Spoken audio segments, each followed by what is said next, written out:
I was 16, don't even remember what month it was, but I know this was sometime during the summer. My parents were gone for the weekend, so I was spending the 2 days alone doing whatever, mostly cycling between watching YouTube, gaming, and grabbing snacks from the kitchen. So, I was in my room upstairs 99% of the time with headphones on. I think being a teen, it was nice to just sit in my room and do whatever I wanted without being bothered. At some point, while I was gaming though, I started hearing voices. At first, I thought a video had started playing in the background, but when I checked YouTube, everything was paused. So then I took my headphones off, and that's when I noticed the voices were coming from outside. I had my bedroom window slightly cracked open, so I could hear just the muffled sound of someone speaking. It was raining outside too, which made it more difficult. They had to be close though, like near the outside walls of the house. Couldn't tell what they were saying or because they were talking to someone else. I only heard what sounded like one voice. By the time I had gotten up from my chair and walked over to the window to get a closer listen, they had stopped talking. I decided to head downstairs and try looking out some of the other windows to see if they were still around, because honestly, someone walking that close to the house at 8 o'clock p.m. was pretty weird. Seemed like whoever it was gone already, though, because I couldn't see any sign of them when I got downstairs. I took the opportunity to grab a bag of chips from the kitchen, then headed back up to my room. Must have been up there gaming for an hour, but it went by really fast. I was in the middle of a round and suddenly heard a voice from outside my headset. Even my dame, and with the headphones on, the voice was much more clear than what I was hearing earlier. Not necessarily louder, but far less muffled, and I could have sworn I knew what he said. I quickly took off my headset and listened. The house was quiet and creaky as I waited for 15 seconds before I heard the voice again. Luke, the man called my nickname. My full name was Lucas, but I always went by Luke with my buddies, and that's what he was calling out. I didn't recognize this man's voice, though, and more importantly, I was almost positive his voice was coming from below me, like inside the house below me. I quietly laid my headset on the desk, got up, and walked up to the bedroom door. I did my best to open it very quietly, not to let it creak or make any noise. Just when I opened it, he yelled my name again, though yelled isn't the right word. He was calling it out, but almost softly. It was like when you call out someone's name just to ask them something, very calm and friendly. In the context of whoever this man was breaking into my home, it only added to how disturbing the whole thing was. His voice had this grilly sound to it. Sounded like he had to be mid-50s with a life full of smoking. As he said my name again, I was able to confirm that he was definitely inside the house and probably right around the bottom of the staircase. I backed up and left the door open, scared to close it and make noise with him being so close. I then went to the back window and pushed it further open, then carefully stepped out onto the roof and closed it as much as I could without letting it latch shut. It wasn't a full roof. It was actually the overhang to the front porch, and it just happened to be right outside my window, making a kind of 3 or 4 foot wide sloped ledge that I could stand or sit on. Definitely not the safest, especially being wet and slippery from the rain. But I didn't have much of a choice, unless I wanted to hide in the bedroom and probably get found before cops could make it. And that's when I realized I left my phone on my desk. I was too worried about getting out to even think about it. I moved back toward the window and prepared to go back in and get it. But just as I peered into the room, I saw a shadow through the doorway coming down the hall outside my room. I quickly moved back out of sight. My heart was pounding. Few seconds later, I heard something shuffling around in my room, and then the man called my name again, Luke, that creepy soft tone. I peered over just a little bit so I could partially see the room. All I saw was his shadow on the wall moving around and looking at my desk, probably seeing I had a game opened, and was in the process of figuring out I had to be somewhere nearby still. I really wanted to look around a little further to get a glimpse of who he was, but I couldn't risk getting caught. I started getting that sixth sense gut feeling that I was about to be found out. So, I acted fast, moving to the farthest point of the ledge. Under me was nothing but a small bush and some grass. It was maybe an 8 to 10 feet drop. I sort of dangled off first, then let go, hitting my legs on the ground and falling back. It was painful, but didn't break anything. I got up and ran for the nearest neighbor. Honestly, I don't know how others in these stories I listened to do it, because in my case, I couldn't get anyone to answer the door and help me. I mean, it was the middle of the night and they probably thought I was some lunatic trying to get them to open the door and let me in. It still ended up working though, because one of the houses called the police on me for banging on their door, which I was then able to explain to the officer my situation. I had no way to know how long I was out there for. My guess is 20 minutes before the cop came by. The man in my home was gone, but the officer also found the window in my room fully open. The guy had checked out on the ledge at some point after I left. It made my heart sink knowing how close I was. In the following days, my legs swelled up from the jump, but ultimately had no lasting injuries. Crazy to think that decision actually might have saved my life or prevented whatever sick plans that intruder had in mind. I think it will always haunt the back of my mind though, knowing I was so close to seeing who the man was. And yet I didn't. Kind of wish I risked it and looked.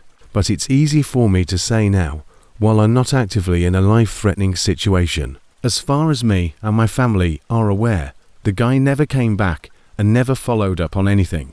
I'm much older now, so I don't think anything will ever come from it. And hopefully it stays that way. I work as security for a small office space in town. Even after this happened, I still decided to keep the job as I couldn't find anything else with better pay. Trust me, I'll be leaving as soon as I can, though. Part of the reason I got the job, and I didn't mind it, was that the office space was part of a large business district or office park that was in the middle of a fairly wealthy part of town. Really, I couldn't see any way people would actually try breaking into one of these places, as they had to know in a wealthier area like this there would be security if not in person, at least through cameras and monitoring systems. Anyway, I clocked in at 1000 PM doing my first quick rounds of the place to activate all the detection systems, then headed into the security office. It was more of a closet, to be honest. No windows or anything, so not a fun place to be. If I could help it, I like to walk around pretty often. I was only supposed to get up and walk around every hour, including a perimeter walk of the building, but I did it more frequently because watching the cameras and systems and stuff was really a drag. However, this night it was pouring down a little too hard to be walking around outside, so I was stuck inside walking the hallways. One thing to mention is that the cameras always fogged up every time it rained, which made all the outdoor ones nearly useless. Just 30 minutes into my shift, there was an alert on the monitor. It detected motion from one of the cameras on the front of the building. I checked it and could barely see anything, though it did look like there might have been someone standing outside the front door. I could just see a little bit of movement, so I headed out of the office and down to the first story. All I was going to do was go out there and see what the guy wanted, or as there even was a guy there. But when I opened the door and looked out, he wasn't there. Still just a rainy mess outside and no one in sight. I closed the door and reset the alarm. Very strange for anyone to be out here tonight. Maybe he had the wrong building. Regardless, it looked like he left, so I tried not to bother with it.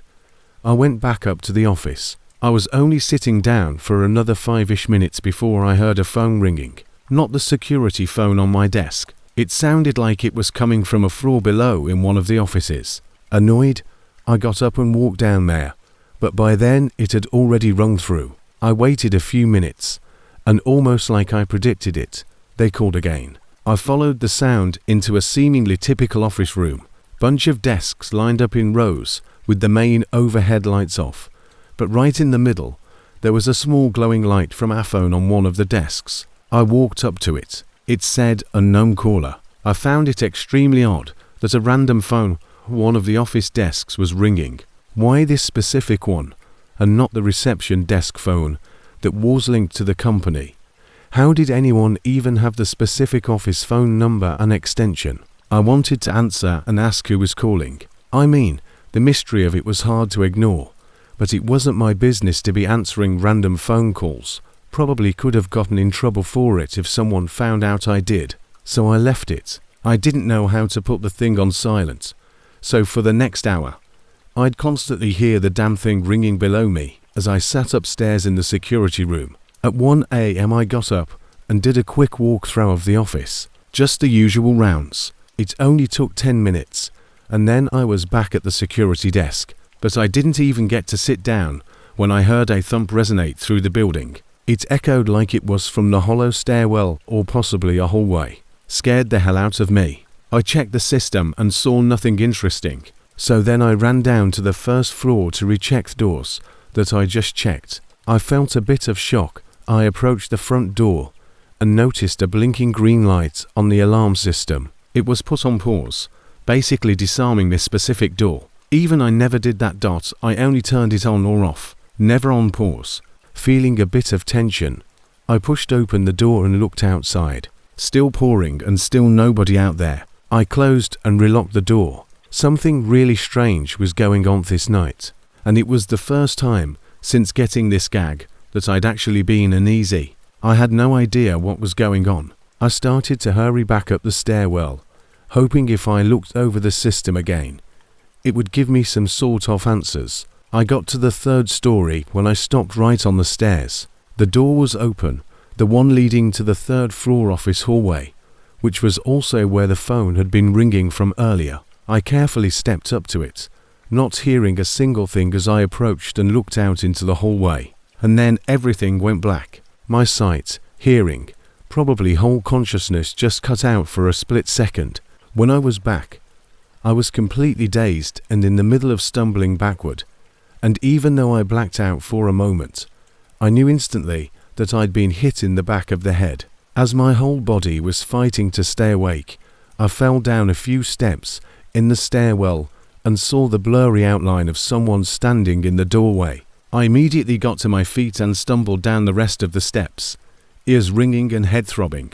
As I managed to make it out of the building, I used the work phone on my belt to quick dial 911. I hid behind my car in the downpour as I waited for them to get there. I was suit of it. I couldn't tell you how long I waited for. They didn't find anyone in the building. I was taken to the hospital and treated for a pretty bad concussion, but was otherwise okay. While it might seem like just a regular break-in, a lot of things added up to make it feel more, I don't know, professional. I guess they did it on a rainy night when the camera lenses were fogged over. And assuming it was them calling, they knew a specific office worker's phone number that wasn't available to the public, and most convincing, because they knew how that exact security system worked and how to disengage it, so they could get in unnoticed. Seems too coincidental to be some nobody breaking in on a whim. The dude hit me so hard, too, I couldn't even make out anything but a blurry image of him, so I had no description to give the police. All this being said, I know I won't be getting any answers. I've still been working there months after this happened, and the company hasn't told me anything. Nothing about if anything was stolen, or if they knew who it was, or even what he broke in for. Nothing at all. It's really odd, and I'm still in the process of looking for a new gig. But until then, I'm going to be way more aware of any strange things going on at this office. A few months ago, me and my buddy Thomas were hanging out at my place for the evening. Neither of us worked the next day, so we were just chilling and having some beers. Honestly, we weren't planning to hang out for that long, but by the time it was 10 p.m., I offered Thomas to sleep on the couch if he wanted, which was actually a pretty common occurrence. He still lived with his folks, so hanging at my place was his way of getting some space. Anyway, we made plans for tomorrow morning as well, and the whole thing turned into planning to have a pretty cool day tomorrow. But since Thomas didn't bring any extra clothes or anything, and before he drank too much, he drove back to his place real quick to grab some stuff. That way, we can drink some more when he got back, and he'd have stuff for tomorrow. Obviously, he could have stayed home since he was going back anyway, but like I said, He preferred hanging at my place. The drive was only 5 minutes, so I just hung back and waited. I was going to stay out on the porch, but somehow I'd never noticed the massive storm going on outside. So, I went back in and just waited on the couch. I was scrolling on my phone and sipping on my beer, not really watching the time, but at some point, say 15 or 20 minutes later, a knock finally came at the front door. I quickly got up and casually opened the door for him, but nearly dropped my glass when I was startled by it not being Thomas. It was just some guy wearing almost all black and dripping wet. I swear the man looked so creepy. There was no chance in hell, even being drunk, that I would have ever opened the door for him. Normally, I would have checked first, too, if I hadn't been expecting Thomas. And with the crazy storm out, what was this guy even doing? Before I could get a word out, the man put one foot in the doorway and looked in at me. He'd clearly been out in the rain 4 hours, though he had a tired look masked over his whole face. I reached back for the door and said sorry that I thought he was someone else. He kept his foot in the doorway though and just smiled. I started to close the door and he still didn't get the hint, keeping his foot right there in the doorway. It was incredibly weird and also awkward because for a good 4 or 5 seconds, we just stood there. He didn't say anything and I was too drunk to think of anything to say. And then he finally moved his foot and took a step back, still smiling as I closed the door. Immediately, I went back to the couch and sent Thomas a text to watch out for the creep lurking outside the door. Honestly, it was more of a joke text, though. After getting the door closed and everything, I thought it was so ridiculous that it was kind of funny. Maybe I had a few too many drinks. I waited a decent amount of time, definitely longer than it should have taken him to be back. I thought it could have been the storm making things take a while, but when I went up to the window and looked out to check on the storm, I saw Thomas's car was back, parked on the curb. Confused, I went to the front door and opened it, but Thomas wasn't there. I stood in the doorway, looking out into the rain for a minute, but it was clear Thomas wasn't around. His car was parked and off, and I didn't see any movement in there, so he definitely wasn't still sitting inside. I pulled my phone out and called his cell. Right away, a light lit up in his car. It was certainly his phone, and it lit up enough for me to see clearly that he was not inside. Now, I was worried. I walked out into the rain to the bottom of the driveway and looked around. I called out his name, but it was so loud outside. I knew it was useless. Somehow. It wasn't until I got utterly soaked by the rain that I remembered the creepy man that was outside the house before. I started to think he might have had something to do with this, getting a really overwhelming feeling about this whole thing. I ran back inside, closing and locking the door behind me. As I took my shoes off, I quickly felt that something else was wrong. I looked up and the main hallway was dark, like really dark, as if none of the lights were on back there. Could have sworn I'd left them all on, or at least a couple of lights. I slowly walked down to the end of the hallway. The storm going on outside the walls, along with the calm quietness of inside the house, was making it way more tense than I was comfortable with. I got to the end and looked around. All the rooms were dark, but right along the side of the wall, the faintest outline of someone was standing there pressed up to the wall like they were trying to stay out of sight. I must have looked at them for a little too long though, because after a couple of seconds, the man moved with confidence and stepped toward me. He was holding one of his arms up and had something in his hand. And at the time, I didn't look long enough to see what it was before running.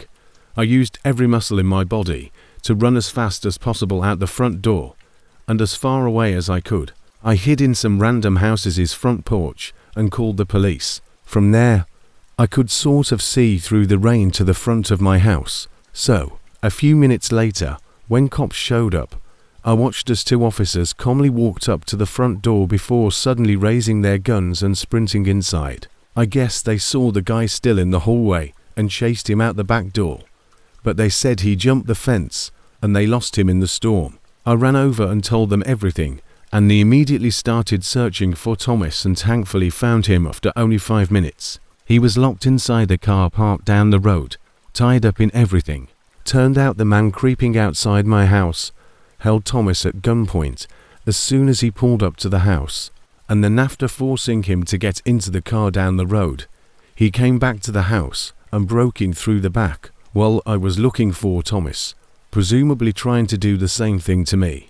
Which means when I saw him holding his arm up, he was holding a gun pointed right at me.